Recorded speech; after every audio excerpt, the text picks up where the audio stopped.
In this video, we ask Ukrainians what democracy is. Is Ukraine the democracy? And also, are Ukrainians a political active people?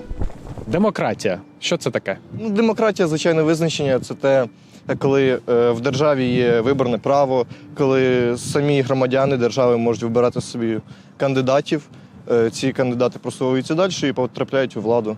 Тим самим показують голос народу і його бажання. Це свобода, це вибір, це право вибору, це цінність людини як особистості, цінність людського життя в пріоритеті. На ваш погляд, що таке демократія? Хто перший готовий? Я можу сказати, це можливість всіх громадян приймати участь у виборах, наприклад. Тобто абсолютно всі рішення в державі вирішуються з допомогою нашого народу. Згодні? Я теж згоден. Що таке демократія, на ваш погляд? Демократія – це влада народу. Тобто я маю на увазі, що народ сам обирає свій спосіб життя. Демократія для мене – це можливість обирати, це можливість говорити, висловлювати свою думку і бути незалежним, робити те, що ти хочеш, і не бути за це осудженим.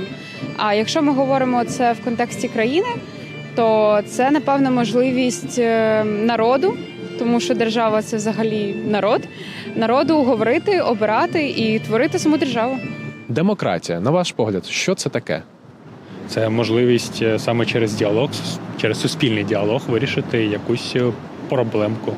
Демократія – це недосконала, але дуже перспективна система загального керування суспільством там у плані політики, економіки і всього того. Тобто я в соцмережах читаю багато критики щодо цього, але мені здається, що найкращого ще не винайшли, і незважаючи на недоліки, незважаючи на те, що демократія там дає простір для зловживань, все одно користі від неї більше, ніж від інших форм керування. Це правова держава, в якій цінується і людина, і права її, поважається закон. Democracy for me is that everyone can to talk and express his opinion with respect the everything. But it's the more important thing. Democracy is I respect you, you respect me, and maybe we can to arrive to something together. А на вашу думку, Україна є демократичною країною? Я думаю, що так. Я думаю, що ми, можливо, десь занадто демократичні, в плані, що ми дуже цінуємо і свободу, і волю, і право на існування, можливо, так. Та Україна – то демократична країна? Звичайно так, але є примісі олігархії, оскільки деякі впливові кола, які мають просто велику кількість грошей, вони впливають на політику, тим якось по-різному виходить. Зараз з війною це не так відчувається, оскільки зараз за олігархів взялися, олігархічні закони і так далі. Так що... Україна – це, на мій погляд, предельна, просто демократична країна. У нас настільки класна система, що ось ми, наприклад, можемо дивитися, що наш президент, який був зовсім непрофесійним політиком, і через це отримував багато критики, отримує. І така нормальна кількість цієї критики нормальна, справедлива. Але через те, що в Україні вже встигли побудувати нормальну демократичну систему взаємовідносин, навіть така людина опинилася в ситуації, коли не змогла зашкодити, а навпаки навіть трохи допомагає. Україна – це демократична країна? В Україні є демократія? Так, 100%. Не враховуючи те, що зараз війна, і в нас нібито не повинно бути виборів і так далі, але, в принципі, Україна демократична країна. Скажіть, в Україні, на ваш погляд, є демократія? Мені здається, що з початку війни вона якраз з'явилася. А в чому проявлялася? В тому, що, на мій погляд, тому, що багато питань почали вирішуватись саме через якесь суспільне обговорення. Не тільки через ради, парламент, типу, в обраних людей, а й через те, що кажуть люди.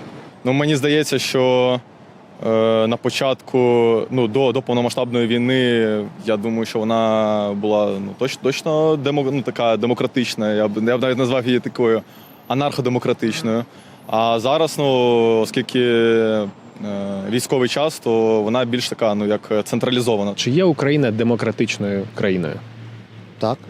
Так, є. У нас є вибори, у нас є свободи, у нас є права.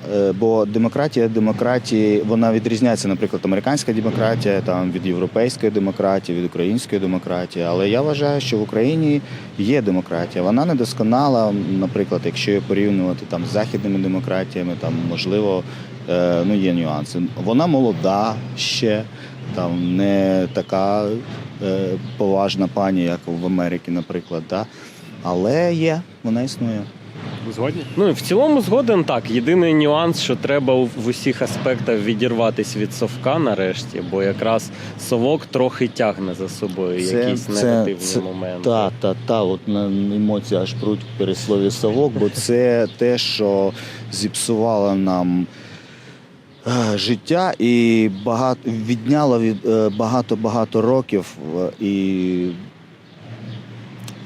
те, що нас як якір, як цей груз тримало в багні і не в демократії, а в тоталітарному тому режимі, коротше говоря. А на вашу думку, Україна то демократична країна?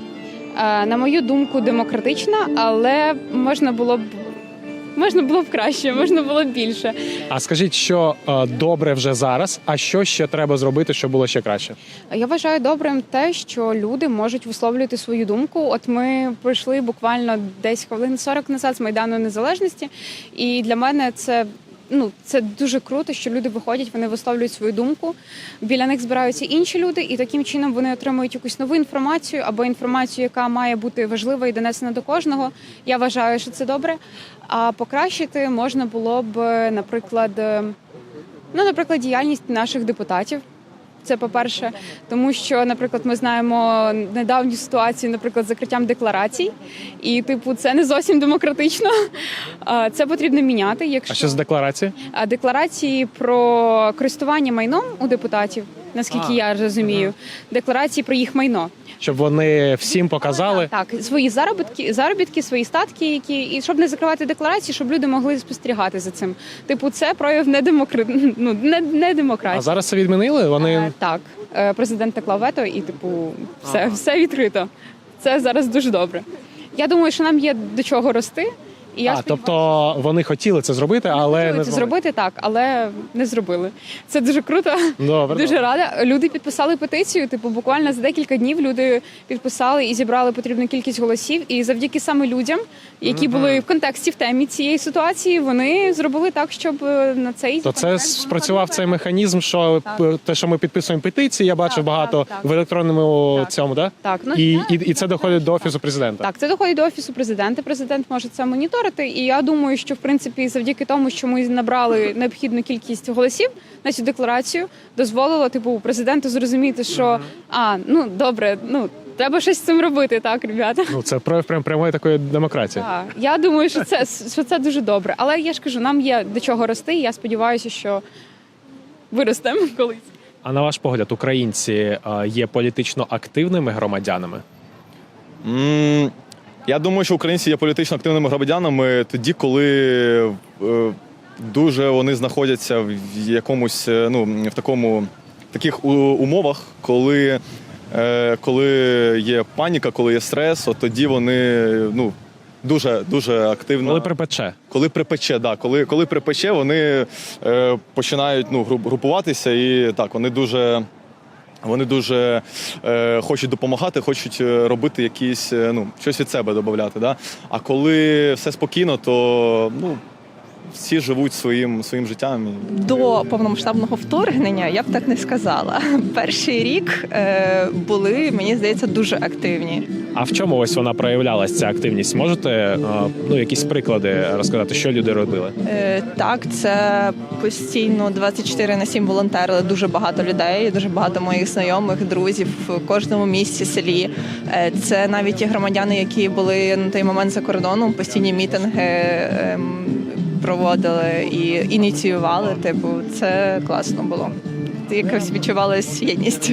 На ваш погляд, українці є політично активними громадянами? Вони приймають участь, хочуть приймати участь і приймають, чи вони участь у політичному житті? Завжди. Ну, загалом так. Так, майдани.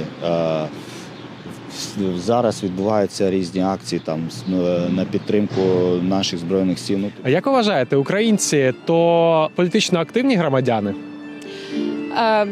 Я взагалі думаю, що не зовсім. Можна було б, звичайно, якось більше цікавитися політикою і взагалі політичними процесами, тому що бути політично свідомим – це найголовніше для громадянина, особливо для громадянина, який живе в Україні, тому що ми усвідомлюємо, що зараз війна, ми розуміємо, що зараз дуже складний час, і те, що ти розбираєшся, наприклад, в політиці, навіть дозволяє тобі бути не обдуреним кимось, або, наприклад, там розуміти речі, які будуть стосуватися твого життя.